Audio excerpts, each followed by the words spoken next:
Nag-enjoy si Mommy Donicia Pacquiao sa pagdiriwang ng kanyang 66th birthday sa kanilang bahay sa Jensan. Nakatutok si Mav Gonzalez. Hindi man kasing enggrande ng mga nagdaan niyang birthday party, nag-uumapaw naman sa pagmamahal ang pagdiriwang ng 66th birthday ni Mommy Donicia Pacquiao kagabi. Ginawa ito sa kanyang bahay sa General Santos City. Siyempre, mawawala ba naman ang ballroom dancing? Kumpleto ang 6 niyang anak, sina Lisa, Domeng, Sidra, Manny, Bobby at Ruel.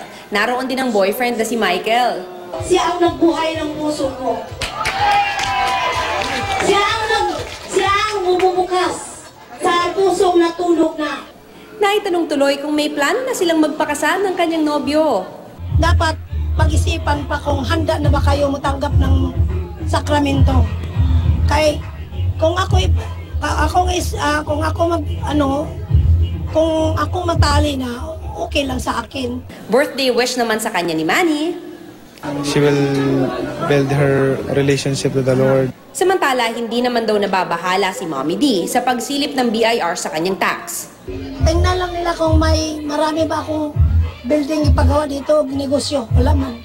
Mula rito sa General Santos City, Mav Gonzalez, Nakatutok, 24 Oras.